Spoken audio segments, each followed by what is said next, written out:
আল্লাহ শব্দটি হলো আরবি ভাষা, এর বাংলা অর্থ হলো অলৌকিক তাজ্জব আশ্চর্যান্বিত ঘটনা আল্লাহ নবীকে দিয়ে পৃথিবীতে ঘটিয়ে মানুষকে বানিয়ে রেখেছিলেন।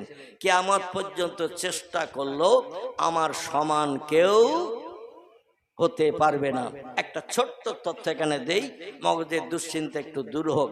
তথ্যটা হলো এই, পয়গম্বর মুহাম্মদ রাসূলুল্লাহর জন্মদিন আর মৃত্যুদিন একই মাসের একই তারিখ একই বার।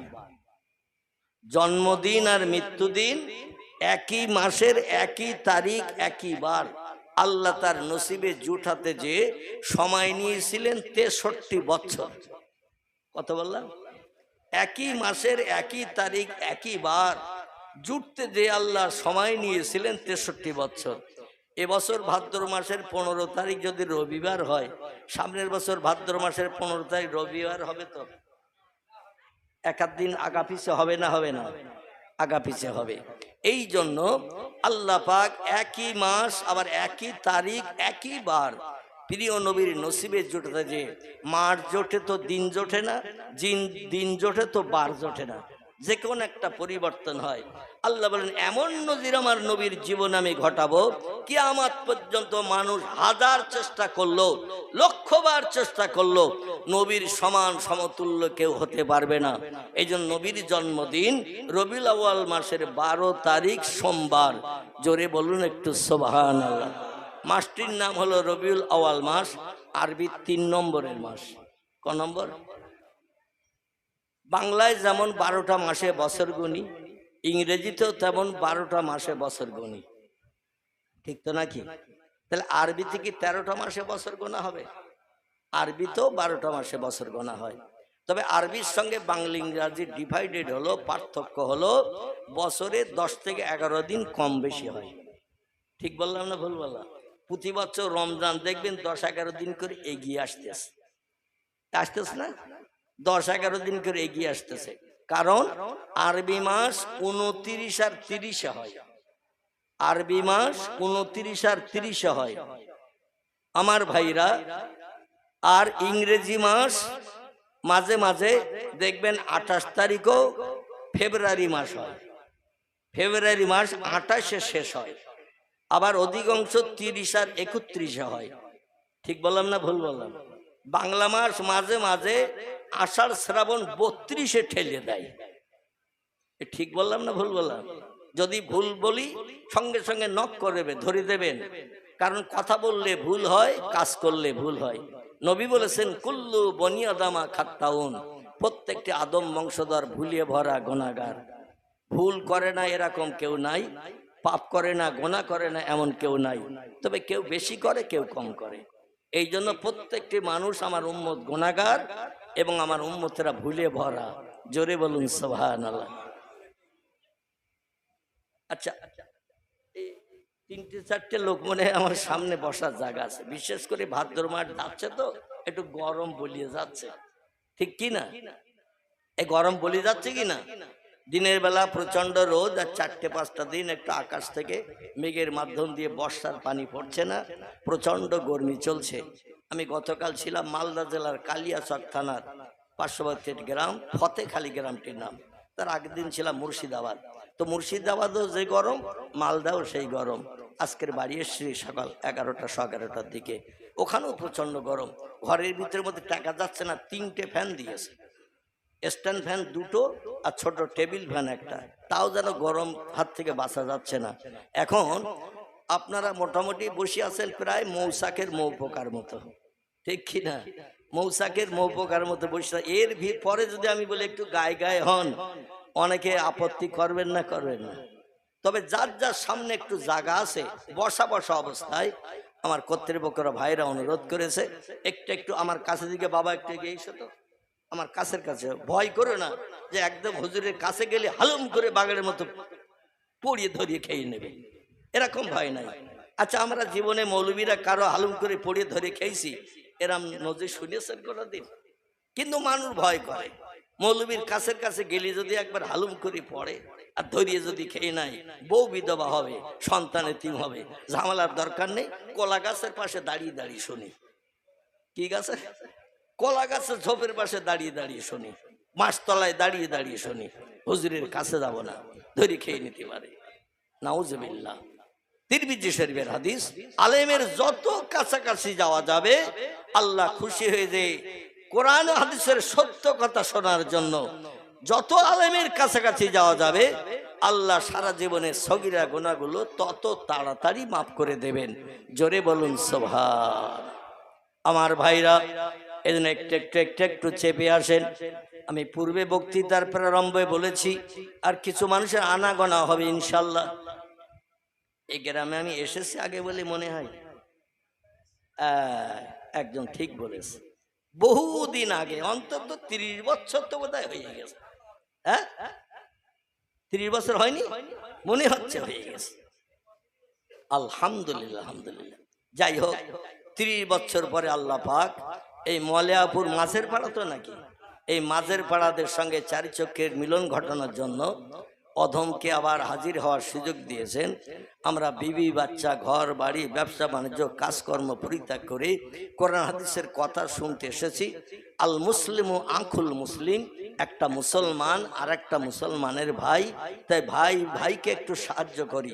এই পৃথিবীতে যদি ভাই ভাইয়ের উপকার করি এর প্রতিদান পাবো না পাবো না? হাসরের মাঠে আল্লাহ পাক এর প্রতিদান আমাদের নসিব করাবেন জান্নাতে যাওয়ার আগে। জোরে বলুন সুবহানাল্লাহ, জোরে বলি সুবহানাল্লাহ।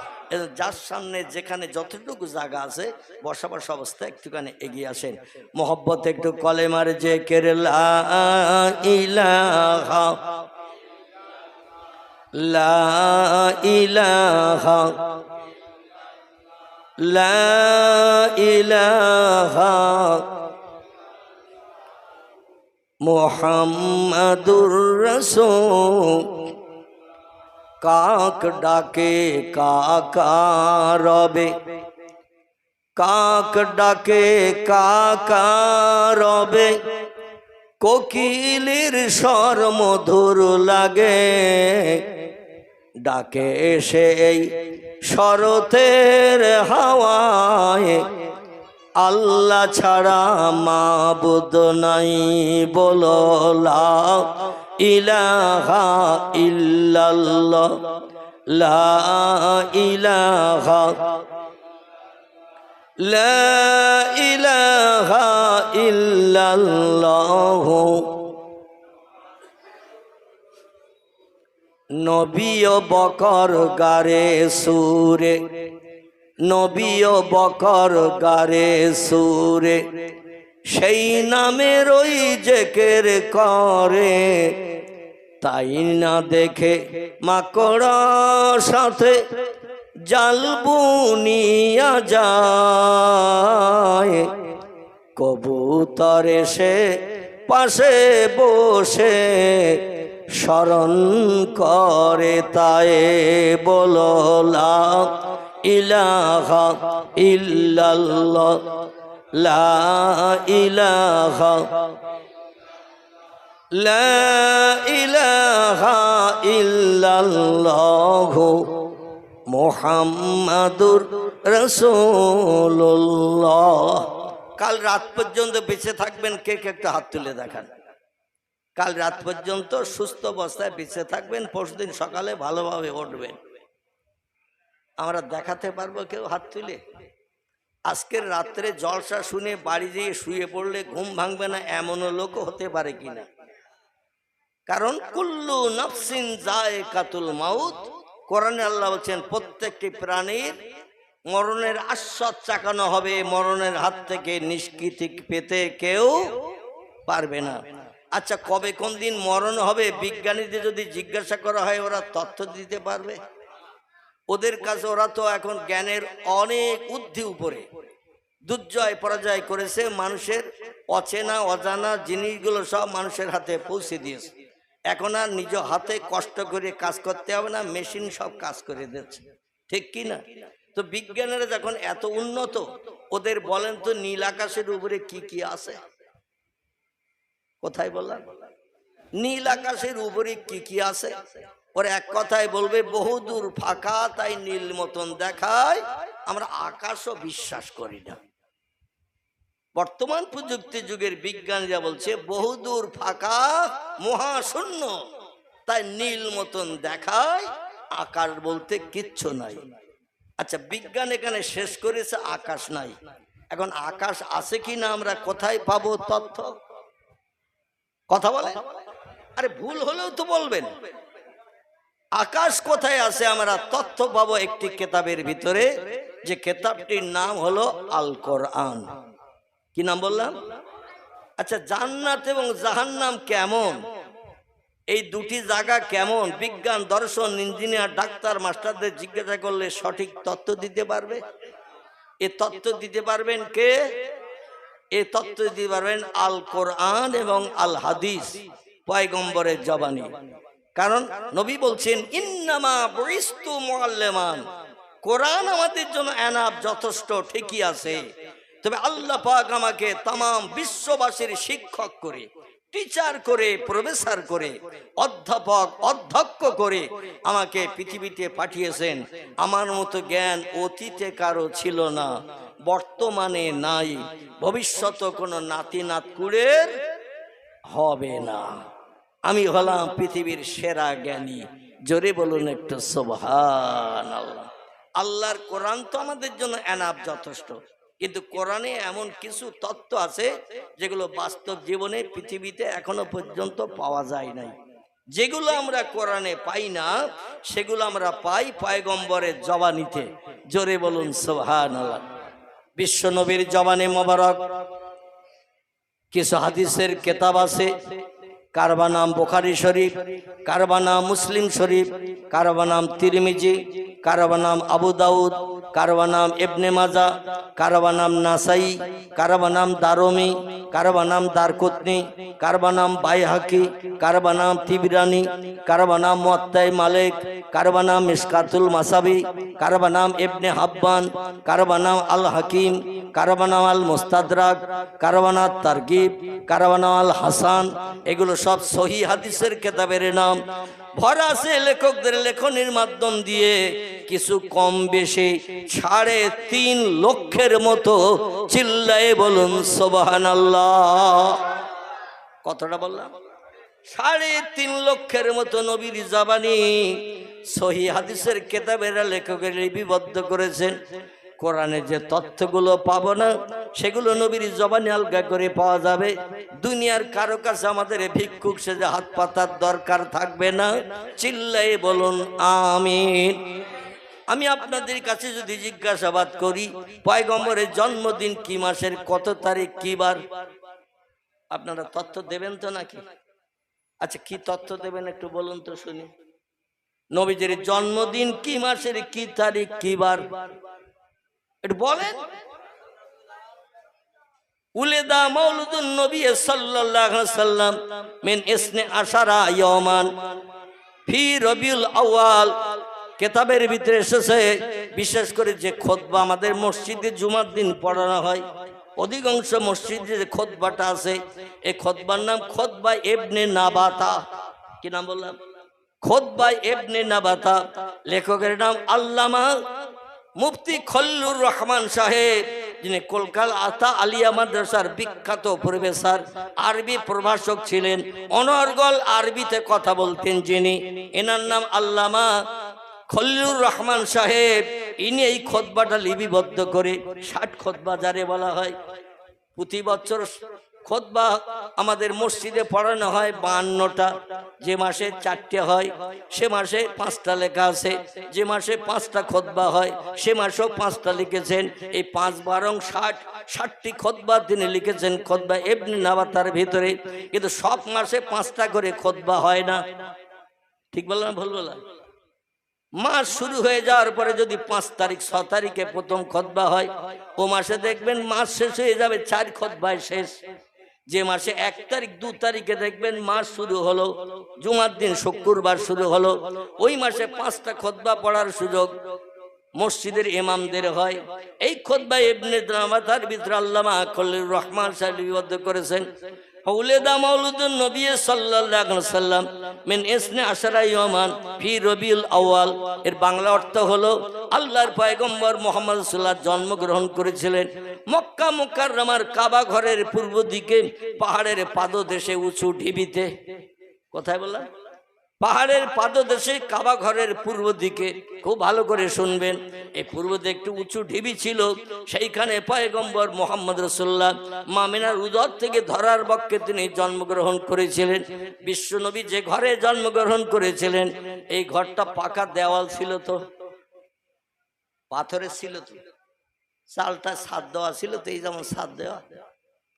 আমার ভাইরা, ঐতিহাসিকরা সিরাতে ইবনে হিশাম, সিরাতুন নবী, সিরাতে মুস্তাফা, সিরাতে হালাবিয়া, বিভিন্ন বিশ্ব নবীর জীবনী গ্রন্থে লেখকেরা লিখেছেন। তাফসীরের ভিতরে আল্লামা কুতুব রাহমাতুল্লাহ আলাইহি কিতাবটির নাম হলো তাফসীরে ফি জিলালুল কোরআন। বিখ্যাত আল্লাহওয়ালা মানুষ, উচ্চ মার্গের আরবি ভাষাভাষী মানুষ, লোকটির নাম আল্লামা কুতুব রাহমাতুল্লাহ আলাইহি। তিনিও লিখেছেন পয়গম্বরের জন্মদিন সম্পর্কে। আমি খুব সংক্ষেপ করে বলি, পয়গম্বর মুহাম্মদ রাসূলুল্লাহ যে ঘরে জন্মগ্রহণ করেছিলেন ওই ঘরের ওয়াল দেওয়ালটা বানানো ছিল খেজুরের পাতার মাঝখানের মোটা ডাঁটা দিয়ে। খেজুরের পাতার মাঝখানে একটা মোটা ডাঁটা থাকে না, দুই পাশে পাতা, এই মোটা ডাঁটা দিয়ে বানানো ছিল ঘরের দেওয়ালটা, ওয়ালটা, বেড়াটা। আমাদের দেশে অনেকে আগে দেখবেন পাটকাঠির বেড়া দিয়ে ঘর বাঁধতো না, পাটকাঠির বেড়া। গরিব মানুষ, মামিনার স্বামী দুনিয়ায় নাই এবং ভাসুর শ্বশুর যারা ছিল সব তার উপরে একটু ক্ষিপ্ত ছিল। ক্ষিপ্ত থাকার কারণ হলো বিয়ের 4 মাস হতে না হতে আব্দুল্লাহ ব্যবসা করে ভাইদের সঙ্গে ফিরে আসতে যে মদিনা থেকে মক্কার দিকে 80-85 কিলোমিটার মতো রাস্তা, এইরকম জায়গাটির নাম হলো মরুভূমি, বালুকাময় দেশ। জায়গাটির আরবি নাম হলো আবওয়া। কি নাম বললাম? আবওয়া। ব্যবসায় লাভ হয়েছে 3 গুণ আব্দুল্লাহ যাওয়ার কারণে। কারণ এটাও ছিল নবী মুহাম্মদ রাসূলুল্লাহর জন্য মুজিজা, অলৌকিক তাজ্জব আশ্চর্যজনিত ঘটনা। হারেস বলছে, মুকাবিম বলছে, হামজা বলছে, আব্বাস বলছে, আবু তালেব বলছে, আবুল আহাব বলছে, আমরা এতদিন ব্যবসা করেছি, কোনোদিন ব্যবসায় লস হয়, আবার কোনোদিন লাভ হয়। আজকের ভাই আব্দুল্লাহ ছোট ভাই আমাদের সঙ্গে ব্যবসায় আসার কারণে 3 মাসও থাকতে হয় নাই। দিন 15-20 ব্যবসা করলাম, 10 ভাই 10 জায়গায় মাল নিয়ে বসলাম, মাল বেচাকেনা করে আমরা গোনাগাতা করে দেখলাম অল্প দিনের ভিতরে ব্যবসায় 3 ডবল লাভ হয়েছে। টাকা যখন লাভ হয়ে গেছে আর বিদেশে থেকে দরকার নাই, সকলের বিবি বাচ্চা ঘরে রয়েছে, চল ঘরে ফিরে যাই। আমরাও এরকম চিন্তা করি না। পয়সা যখন অনেক লাভ হয়ে গেছে বিদেশে থাকবে কেন, বউটার দুশ্চিন্তা থাকবে, বাচ্চারা আব্বা করবে, বাড়ি যাই। এই বাড়ি আসার জন্য আনন্দ করতে গেতে আসছে ব্যবসায় লাভ। আবহাওয়া প্রান্তরে যেই চলে এসেছেন হঠাৎ ভাইদের সঙ্গে চলতে চলতে একটু হোঁচটকে পড়া মতো আব্দুল্লাহ পড়ে গেলেন। ভাইরা তাড়াতাড়ি ঘিরে ধরেছে 9 জন। কজন? 9 জন। হারেস, মুকাবিম, হামজা, আবু তালেব, আবুল আহাব, আব্বাস, এরা সব ঘিরে ধরেছে। জিজ্ঞাসা করছেন, মা হাজা ইয়া আখি, কি হয়েছে বল। শুধু আব্দুল্লাহ একটু কথা বলল, শরীরটা যেন ভালো লাগছে না। এই কথা বলতে না বলতে ডাক্তার ডাকার সময় হলো না, কবিরাজ ডাকার সময় হলো না, হাকিম বৈদ্য ডাকার সময় দিল না। আল্লাহ বলেন, আজরাইল তাড়াতাড়ি করে যা, ইজহাবেলাদ দুনিয়া, তাড়াতাড়ি করে পৃথিবীতে চলে যা, আমার পয়গম্বরের বাবার প্রাণটা উঠিয়ে নিয়ে আয়। আমার পয়গম্বরকে চির এতিম করব দুনিয়ায় জন্মের পরে। কোনো মানুষ যেন ভবিষ্যতে বলতে না পারে আমার মতো দুঃখী, আমার মতো অভাবী, আমার মতো ব্যথিত পৃথিবীতে আর একটাও মানুষ নাই। এই কথাটা দুনিয়ার কাউকে বলতে দেব না। তা আমার নবীকে প্রথম থেকেই আমি চির এতিম, গরিব করে, কাঙ্গাল করে, নিঃস্ব করে পৃথিবীতে পাঠাবো। আবার তাকে 10 বছর তাম সৌদি আরবের দেশে রাষ্ট্রনেতা বানিয়ে দেব। আল্লাহ পারে না। আমরা যেটা চোখে দেখতে পাই না সেটা চোখে দেখতে পাই কে? আমরা যে খবর আগে জানি না, সবার আগেই খবরটা জানে কে? আমরা যে কাজটা তাড়াতাড়ি করতে পারি না সেই কাজটা সবার আগে করতে পারেন কে? আমরা যে খবরটা তাড়াতাড়ি পাই না সবার আগেই খবরটা পায় কে? তিনি হলেন আল্লাহ সুবহানাহু ওয়া তাআলা। তাই বলেন আজরাইল যা আমার নবীর বাবার প্রাণটা নাশ করে নিয়ে আয়। খুব সংক্ষেপ করে তত্ত্বটা এই জন্য দিলাম। আব্দুল্লাহ মারা গেল, ভাইরা চিন্তায় পড়ে গেল।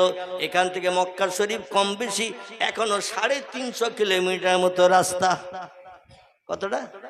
350 কিলোমিটার মতো রাস্তা। কারণ সেই যুগে মক্কা থেকে মদিনাতুল মুনাওয়ারা এই দেশটির পূর্ব নাম ছিল ইয়াসরিব। কি নাম বললাম?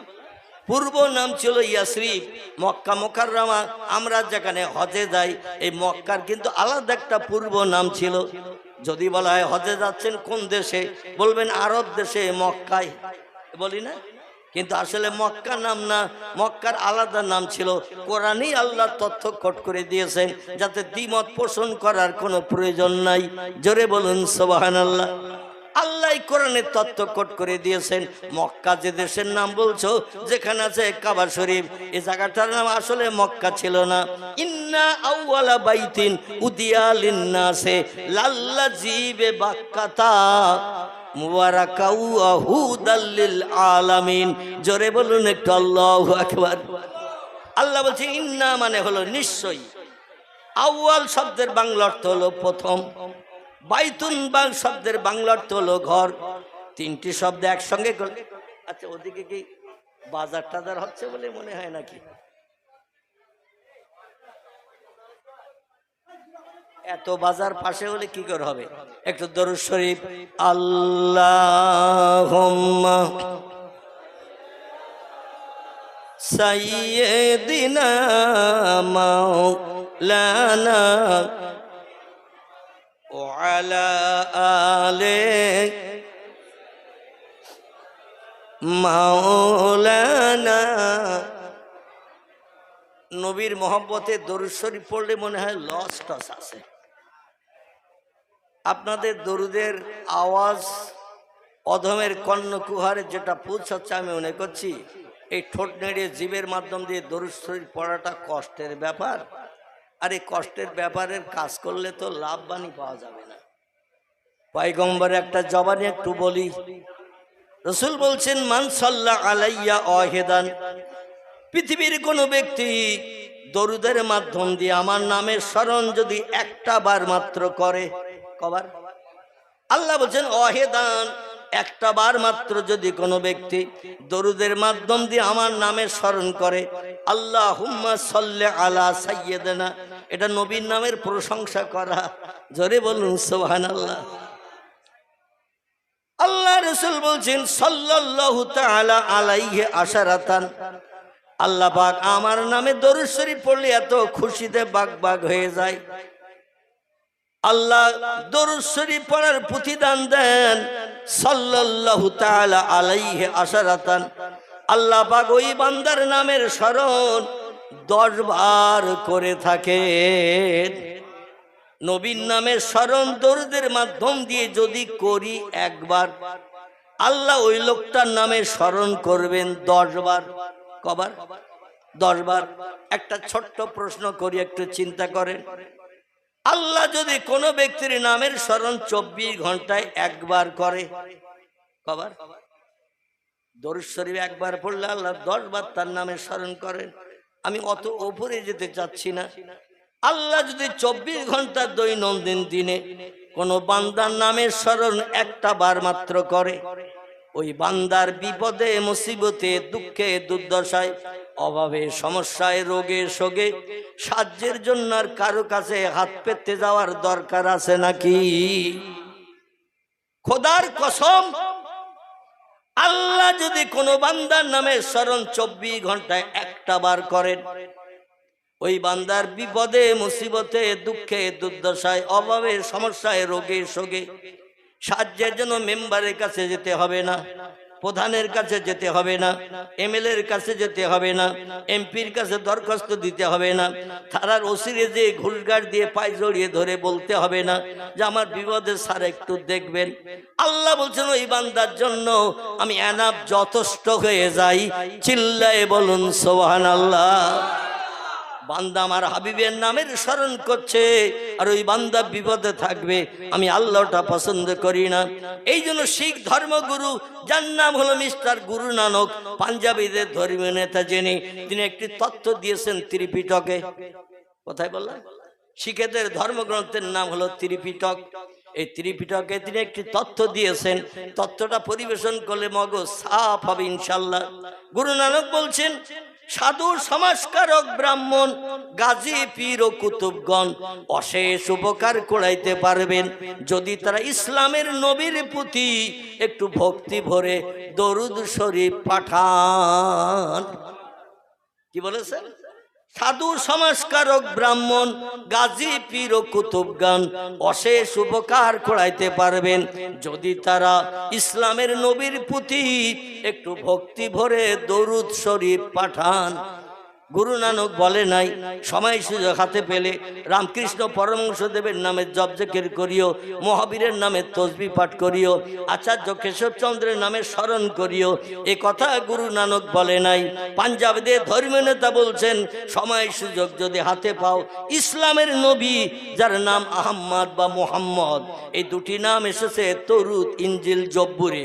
এছাড়া আমাদের কোরআনে এসেছে ওমা মুহাম্মাদুন ইল্লা রাসূলুন, আমি মোহাম্মদ নামধারী একজন ব্যক্তিকে রসুল করে প্রভেট করে মেসেঞ্জার করে পথ প্রদর্শক বার্তাবাহক শান্তির অগ্রদূত করে বিশ্ববাসীর কল্যাণের জন্য পাঠিয়েছি। চিল্লায়ে বলুন সুবহানাল্লাহ।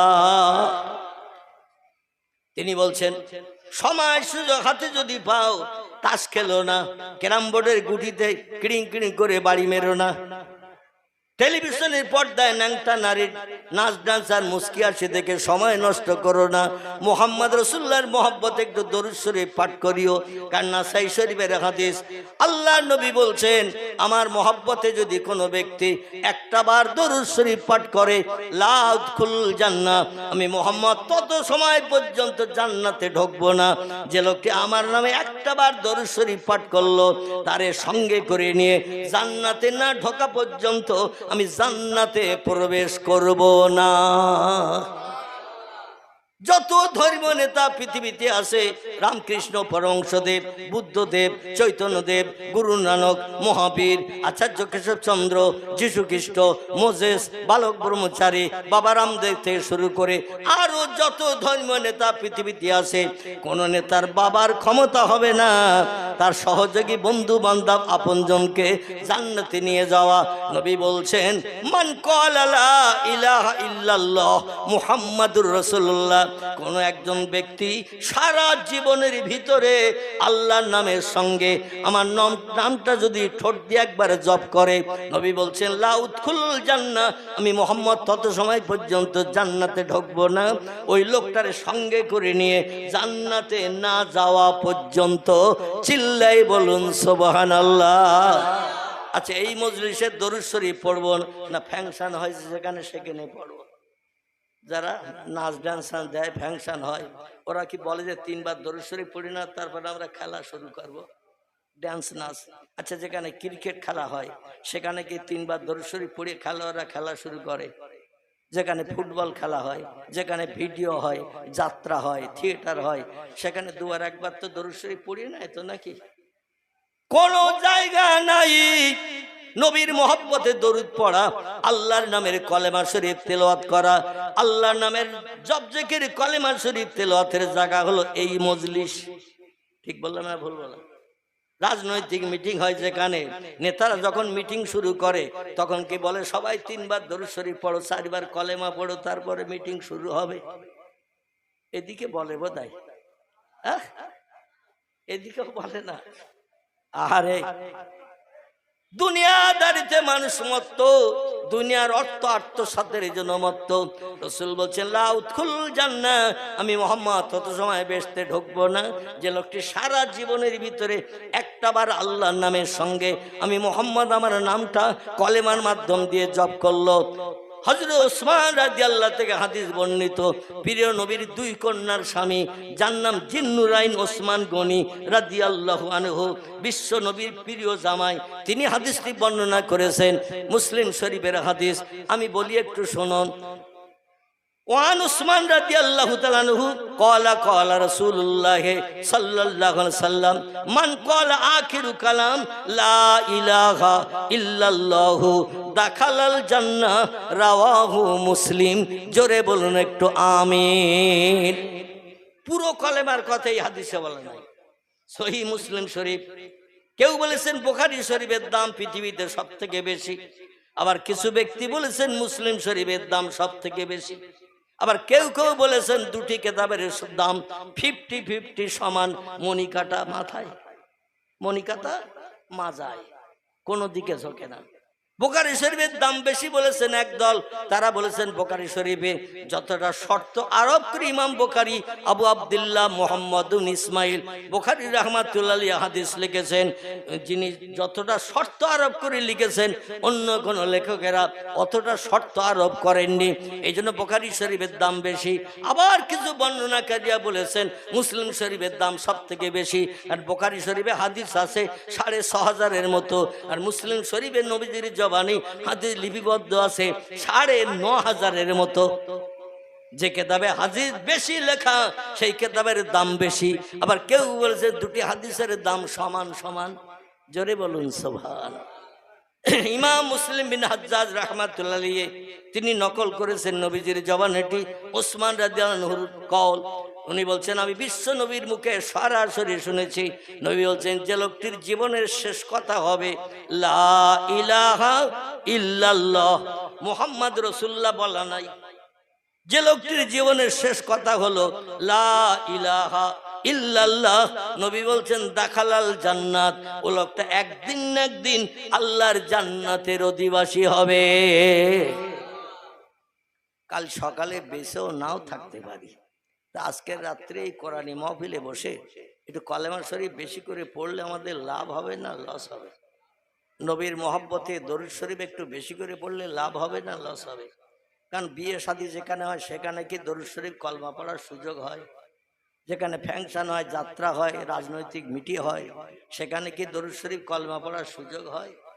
সুযোগ হয় না। ইবলিস শয়তান মাথায় 13 গ্লাস পেশাব করিয়ে বসিয়ে রাখে। সব ক গ্লাস বললাম? 13 গ্লাস পেশাব করিয়ে বসে রাখে। চুপ করে বসে থাক, কিচ্ছু বলতে হবে না, কি বলতেছ তাই শোন। আমি আউযু বিল্লাহি মিনাশ শাইতানির রাজিম। বিসমিল্লাহির রাহমানির রাহিম। হুয়াল্লাযী আনশাআকুম মিন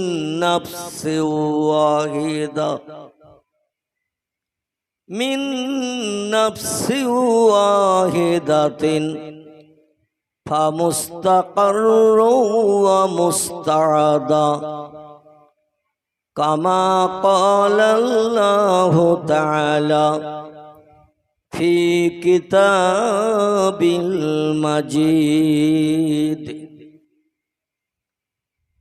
وقال النبي صلى الله عليه وسلم كنت نبيا وآدم بين الماء والطين কামা ক্বালা আলাইহিস সালাতু ওয়াসসালাম। বক্তৃতার প্রারম্ভে আপনাদের কাছে ছোট্ট একটা প্রশ্ন রেখে বক্তৃতা শুরু করতে যাব ইনশাআল্লাহ। আমি পাক কালাম কোরআনে মজিদ থেকে একটি ছোট্ট সেন্টেন্স বাক্য আয়াত আজকের এই বিশ্ব নবী দিবস উদযাপন উপলক্ষ করে আপনাদের কাছে রেখেছি। কোরআন পাকের কথা সত্য না মিথ্যা? একটু জোরে বলেন। আল্লাহর যদি দয়া করুণা রহম হয়, এই কোরআন শরীফের নামে আমরা সত্য সার্টিফিকেট দেওয়ার কারণে একদিন জান্নাত আল্লাহ আমাদের জন্য হালাল বানিয়ে দেবেন। তাহলে যে কারণে জান্নাত হালাল হবে, হুর গেলেমান দিনে আনন্দ ফুর্তি বেহেশতের ভিতরে করার সুযোগ হবে। বিনা পয়সায় বিনা বাজারে নামি দামি নেমত আমরা জান্নাতে খাওয়ার সুযোগ পাবো। এই শুভ সংবাদ শোনার পরে আওয়াজ জোরে দেব না আস্তে দেব? আলহামদুলিল্লাহ। তাহলে আর একটা বার বলেন, কোরআনের বাণী কোরআনের কথা সত্য না মিথ্যা?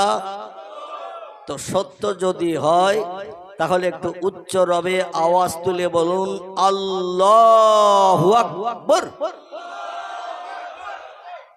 এবার আপনাদের কাছে জিজ্ঞাসাবাদ করি, আজকের এই বিশ্ব নবী দিবস উদযাপন উপলক্ষ করে আর আমাদের রাহবার কামলিওয়ালা বিশ্ব মুসলিমদের জন্য নয়, তামাম বিশ্ববাসীর জন্য কল্যাণ করে রহমত করে দয়া করে আল্লাহ একজন ব্যক্তিকে পৃথিবীতে পাঠিয়েছেন।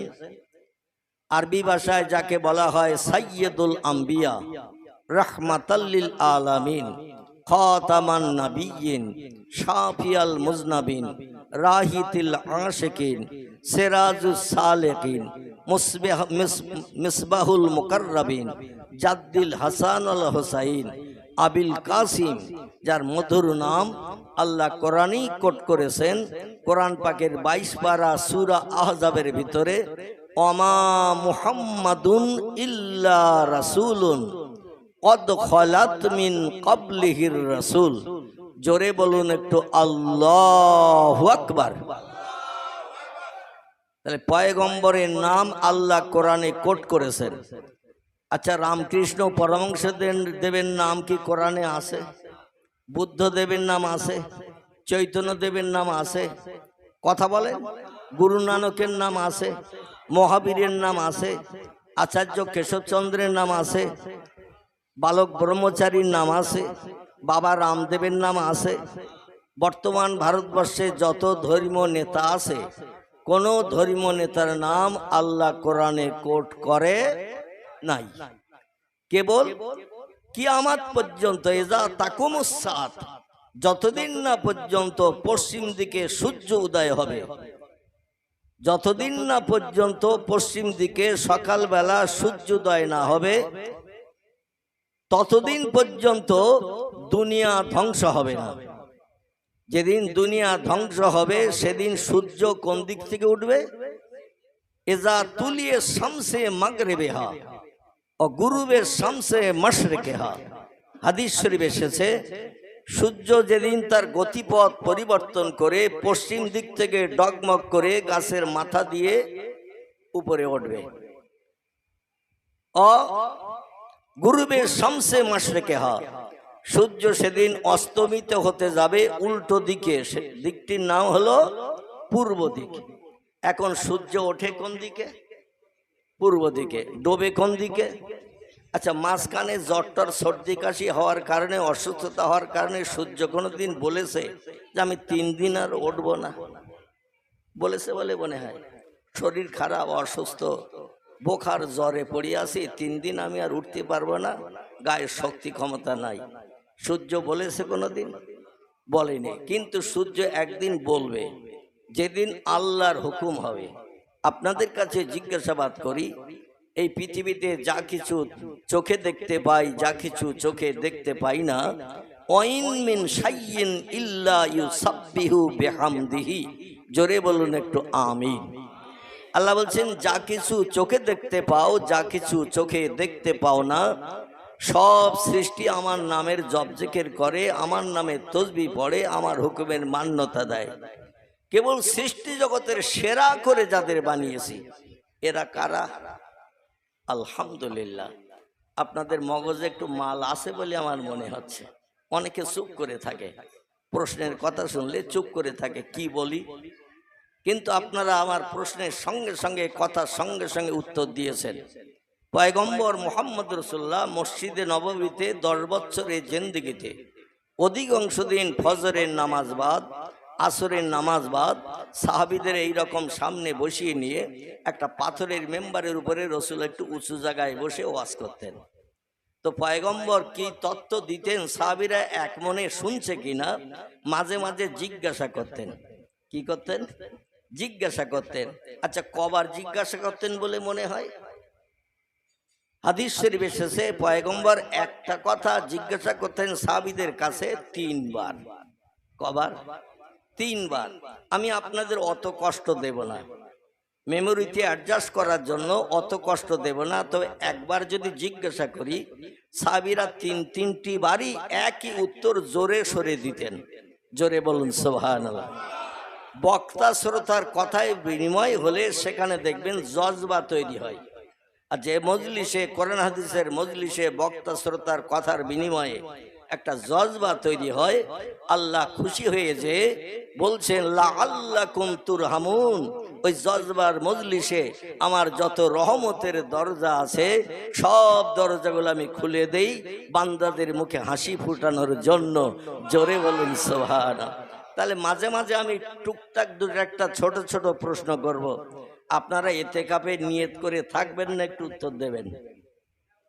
এই এতেকাপ বুঝেন তো নাকি? আচ্ছা, কি মাসে হয়? আলহামদুলিল্লাহ, এতেকাপ রমজান মাসে হয়। রমজানের শেষ দশকে মসজিদের কোণে সলিমউদ্দিন চাচা, আব্দুল করিম দাদা, আব্দুর রহমান ভাই জীবনে 3 কাল গেছে, 1 কাল বাকি, কবে মরি যাব তা ঠিক নাই। ইতিকাফ করে পাপ থেকে আমি মুক্তি পাই, বেগুনাহ মাসুম হয়ে যায়, কবরে গেলে শান্তি পাবো, এই চিন্তা ভাবনা নিয়ে দুনিয়াবি কথাবার্তা বলা বন্ধ করে থাকে। এখন কেউ যদি এসে বলে চাচা আসরের আজান হয়ে গেছে, আর লোকটা যদি বলে এখনো মুয়াজ্জিন আসেনি, ইতিকাফ থাকবে?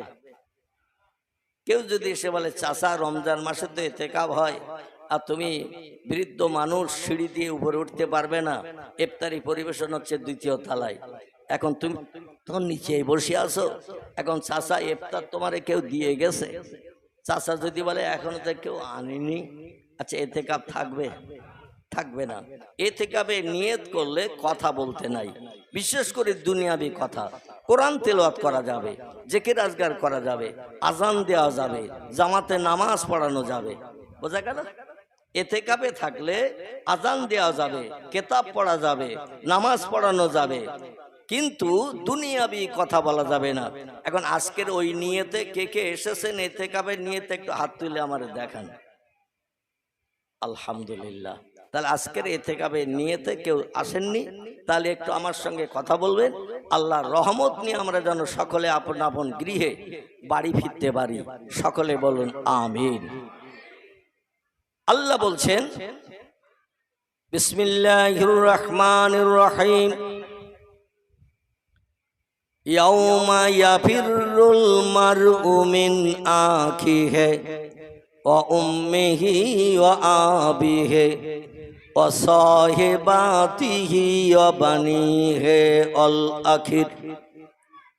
কোরআনে আল্লাহ জানাচ্ছেন যেদিন হাসরের মাঠ কায়েম হবে, সব মৃত ব্যক্তিকে কবর থেকে হাসরে হাজির করা হবে।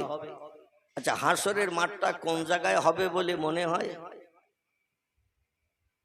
উত্তর জানলে বলবেন, না জানলেও তথ্য দেবেন। ভুল হলেও আমি সংশোধনের চেষ্টা করব, ঠিক হলে আলহামদুলিল্লাহ। জজবা তৈরি করতে হবে, চুপ করে বসে থাকলে হবে না। মগজে যদি উত্তর সঠিক থাকে তাও বলবেন, না থাকলে বলবেন, তাহলে তথ্য দিয়ে আপনাদের মগজ সাফ করার চেষ্টা করব। রাজি আছেন তো নাকি? আচ্ছা, তাহলে আল্লাহ হাসরের মাঠ বানাবেন কোন জায়গা বলে মনে হয়?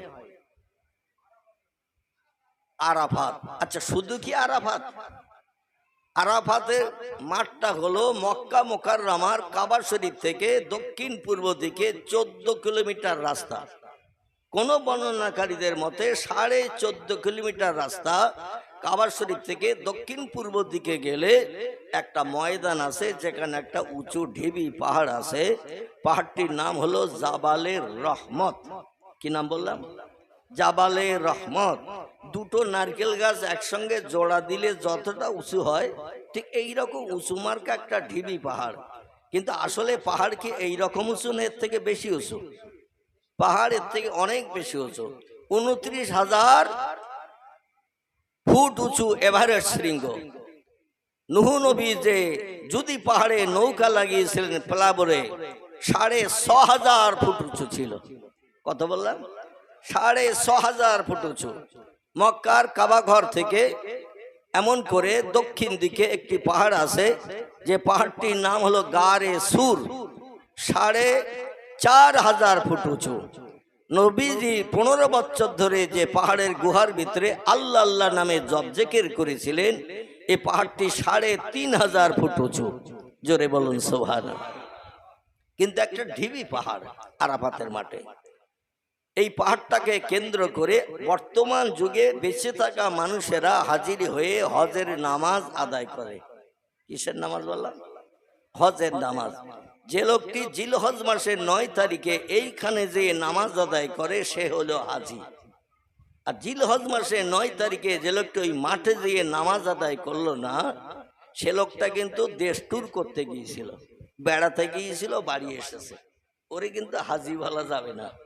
কারণ জিলহজের 9 তারিখে অবশ্যই যিনি হজ করতে যাবেন তাকে ওই মাঠে হাজির হতে হবে। অতীতকাল থেকে নিয়ে বর্তমান, বর্তমান থেকে নিয়ে ভবিষ্যৎ, পৃথিবীতে সব দেশের মানুষ সবাই কি হজ করতে যায়? কথা বলে? সব দেশের মানুষ সবাই মুসলমানেরা হজ করতে যায় না। গ্রাম থেকে 2 জন 4 জন 5 জন 10 জন যায়, ঠিক কিনা? তাই আরাফাতের মাঠে 25-30 লক্ষ মানুষের সমাগম হয়। আর সব মানুষ যেদিন এক জায়গায় হাজির হবে, সেদিনকে আরাফাতের মাঠে দাঁড়ানো সংকলন হবে। মগজ কি বলে খুব ভালো করে বোঝেন। প্রত্যেক গ্রাম থেকে, কোন গ্রাম থেকে কেউ যায়নি হজে, কোন গ্রাম থেকে 2 জন গেল, কোন গ্রাম থেকে 4 জন গেল, কোন গ্রাম থেকে 6 জন গেল। পৃথিবীতে বর্তমান 256টির মতো দেশ বিদ্যমান। কটা বললাম? গুগল সার্চ করবেন, পেয়ে যাবেন তথ্য। বর্তমান পৃথিবীতে দেশের সংখ্যা 256টির মতো। Japan, German, England, Holland, Poland, Italy, Brazil, Thailand, Singapore, Burma, Rangoon, Hindustan, Pakistan, Bangladesh, Afghanistan, Iraq, Iran, Kuwait, Jordan, Arab, পারস্য, তুরস্ক, Libya, Nigeria, Indonesia, Malaysia, Sri Lanka, Burma, Tajikistan, Kazakhstan, Balochistan, Azerbaijan, Armenia, Saudi Arab, আরামশাহী, শাম, সিরিয়া, মরক্কো, ইয়ামান, বুলগেরিয়া, জর্ডন থেকে শুরু করে মিশর, পারস্য থেকে শুরু করে পৃথিবীতে দেশের সংখ্যা 256টি। এই 256 দেশ থেকে 2 জন 5 জন এক এক গ্রাম থেকে হজে যায়। তাই আরাফাতের মাঠে মানুষের সমাগম হয় 30 লক্ষের অধিক। সৌদি আরবের মানুষেরা সেদিন সরকারি তরফ থেকে সুযোগ পায় না, কারণ বিদেশিরা আসছে, তাদের বিপদে ফেলা যাবে না, বেশি জনসমাবেশ করা যাবে না। তাই সৌদি আরবের মানুষদেরও কিন্তু প্রতি বছর হজের পারমিশন দেওয়া হয় না। যদিও দেশের মানুষ, ওদের কিছু কিছু মানুষের পারমিশন দেয় সরকার, যাতে হুড়ুহুড়ি গুতুগুতি না হয়। আদম সফিউল্লাহ থেকে নিয়ে কিয়ামত অবধি পৃথিবীতে যত মানুষ জন্মগ্রহণ করবে এবং মৃত্যুবরণ করবে, সব মানুষকে একদিন এক জায়গায় হাজির করা হবে। সেদিনকে আরাফাতের মাঠের মতো হবে বলে মনে হয়। কি সব দেশের মানুষ, Japan, German, England, Holland, Poland, সব দেশের মানুষ, ভারত, পাকিস্তান, বাংলাদেশ, আফগানিস্তান, বর্মা, রেঙ্গুন থেকে শুরু করে শ্রীলঙ্কা থেকে শুরু করে যত মুসলিম দেশ, বর্তমান পৃথিবীতে মুসলমানদের দেশের সংখ্যা হলো 57টি।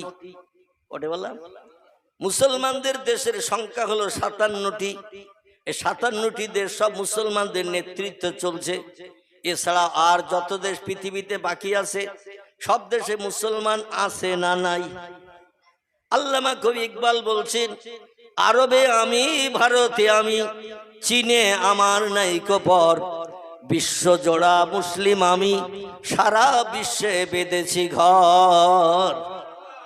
আল্লামা কবি ইকবাল বলছেন, মুসলমানদের নেতৃত্বে যত দেশ চলে, শুধু সেই দেশে মুসলমান বাস করে না।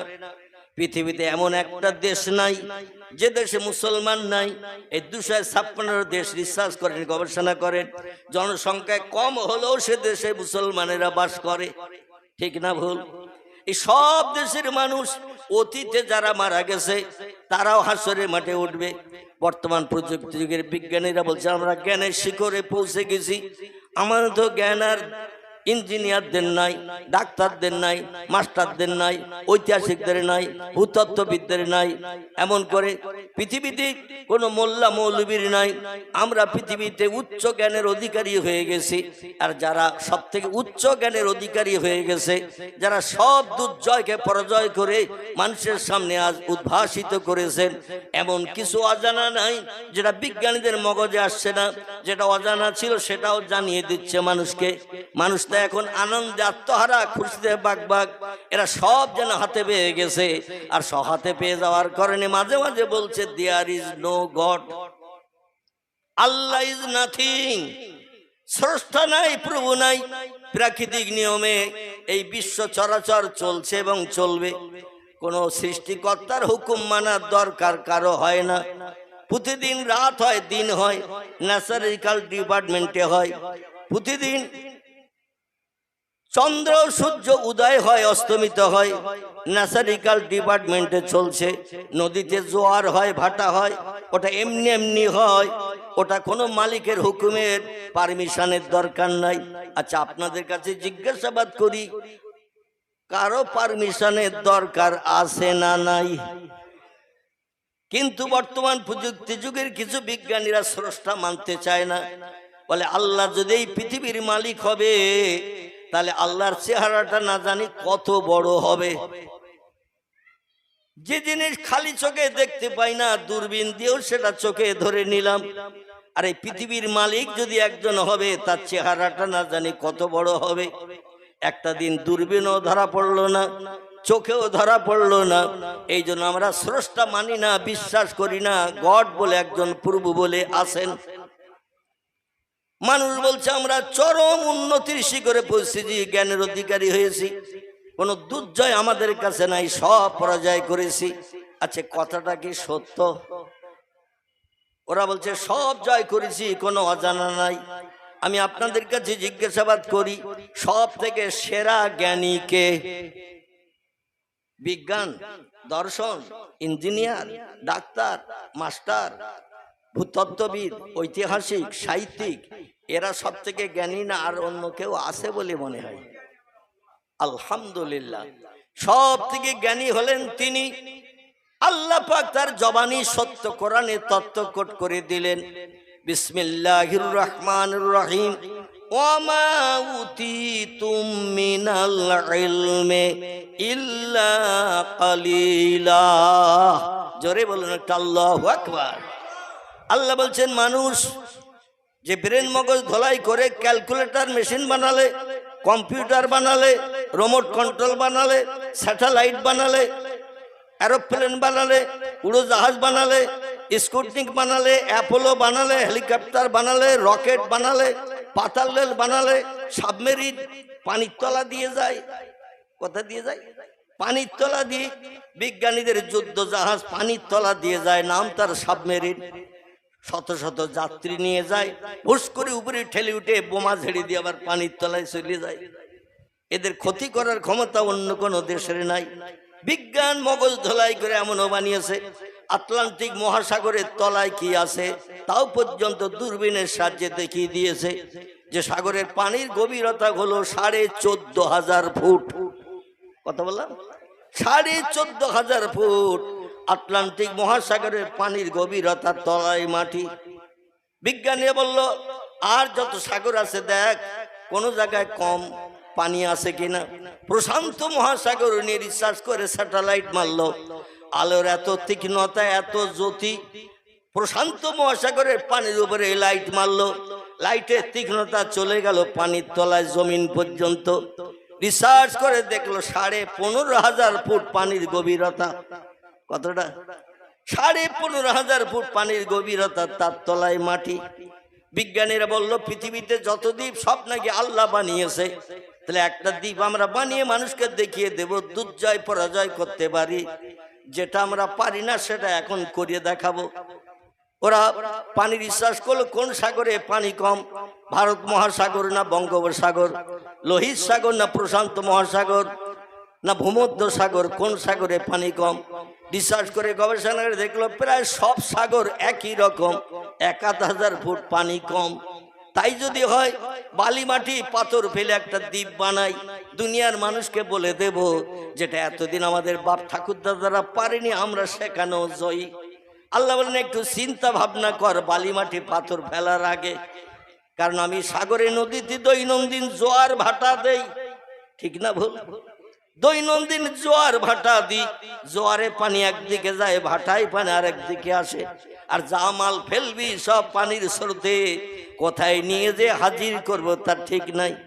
দ্বীপ বানানোর চিন্তায় যাস না, আমি আল্লাহ যেটা করি সেটাই হলো এনাফ, যথেষ্ট।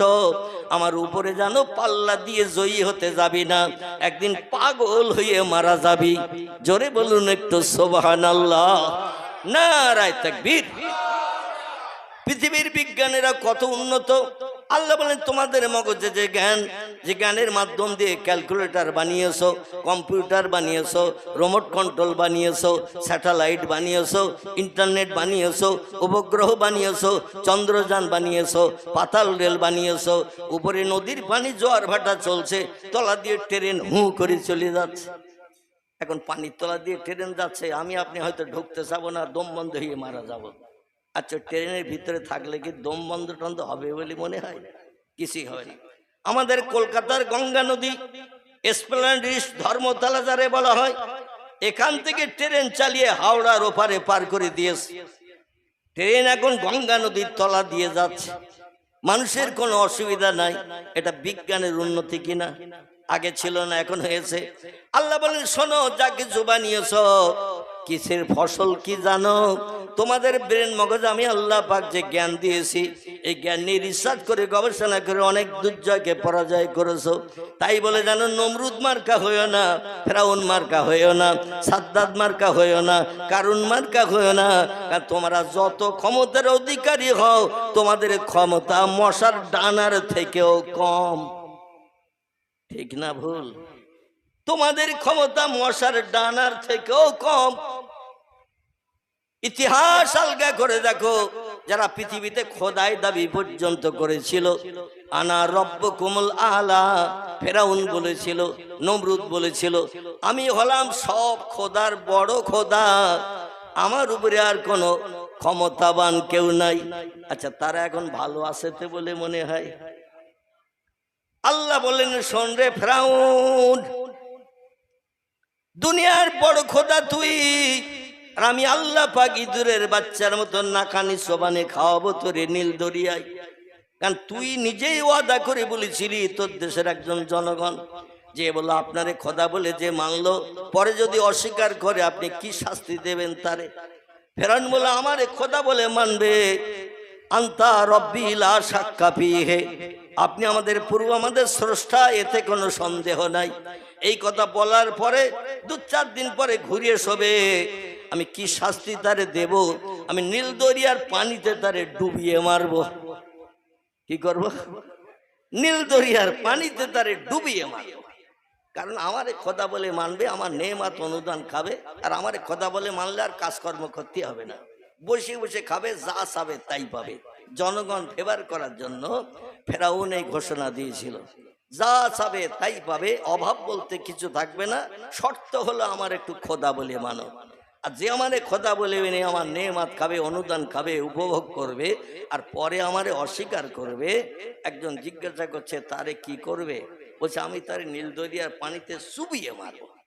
লোকটা বলছে তাহলে ওই কথাটা একটু লিখে দাও। কি বলেছেন? ওই কথাটা একটু লিখে দাও। লোকটা কে জানেন? লোকটা হলো আল্লাহ সেরা ফেরেশতা, যার নাম জিবরিল আমিন আলাইহিস সালাম। জোরে বলুন সুবহান।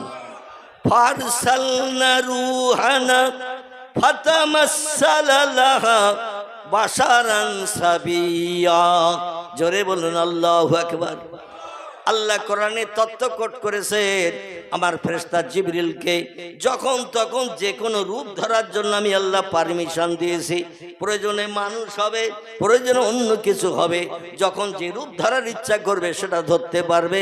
আমার বান্দাদের উপকার এবং বিপদে ফেলার জন্য যেটা ধারণা করতে চাইবে সেটা হয়ে যাবে, এ পারমিশন জিবরিলকে দিয়েছি। এই জন্য জিবরিল আমিন একটা মানুষের চেহারা নিয়ে ফেরাউনের রাজদরবারে এসে বলছেন যে আপনারে খোদা বলে মানবে, পরে যদি অস্বীকার করে কি করবেন? ও বলছে আমারে খোদা বলে মানবে, আমার নেয়ামত খাবে, অনুদান খাবে, উপভোগ করবে, আমার দেশের জমিনে বাস করবে বিবি বাচ্চা নিয়ে, আর আমারে পরবর্তীতে অস্বীকার করবে, আমি তারে নীল দরিয়ার পানিতে চুবিয়ে মারবো। লোকটা বলছে ওই কথাটা একটু লিখে দাও। লোকটা অন্য কেউ নয়, ইনি হলেন ফেরেশতা জিবরিল। আল্লাহ বললেন ওর কথাটা লিখে রাখ, যেদিন বিপদে পড়বে নীল দরিয়ার পানিতে, সেদিন ওই চিঠিটা ওর হাতে লেখা চিঠিটা দেখিয়ে দেবে, যাতে ও আর কোনো দাবি করার সুযোগ না পায়। যেদিন নীল দরিয়ার পানিতে মুসা নবীরে তাড়াতে গেল, লম্বা ঘটনা, ওদিকে যাব না। প্রিয় নেতা রাহবার কামলিওয়ালা, বিশ্ব নবীর জীবন আদর্শের মাস, বিশেষ তার জন্ম মাস এবং মৃত্যু মাস। আল্লাহ পাক এমন একজন পয়গম্বর করে তারা পাঠিয়েছিলেন বিশ্ববাসীর কাছে সেরা হিসাবে বিবেচিত করার জন্য। ওয়াইন্নাকা লাআলা খুলুকিন আযীম। আল্লাহ বলছেন যত সৃষ্টি আমি বানিয়েছি সমস্ত সৃষ্টির ভিতরে সেরা হিসাবে মর্যাদা দিয়েছি আমার পয়গম্বর মুহাম্মাদুর রাসূলুল্লাহকে। জোরে বলুন একটু সুবহানাল্লাহ। সেই পয়গম্বর মুহাম্মদ রাসূলুল্লাহ যে সেরা, এমনি এমনি মুখে বললে হবে না, নমুনা দেখাতে হবে। এই মুখে যদি বলে আমি সবার সেরা, আমার গায়ে সবার থেকে শক্তি ক্ষমতা বেশি, আমার মগজে জ্ঞান বেশি, তাহলে প্রমাণ দেখাতে হবে তো জনগণের কাছে। আল্লাহ বিশ্ব নবীকে সেরা হিসেবে প্রমাণ দেখানোর জন্য ৪৫০০ মুজিজা নবীজিকে স্পেশাল দান করেছিলেন। জোরে বলুন একটু সুবহান। কতটা বললাম? ৪৫০০ মুজিজা।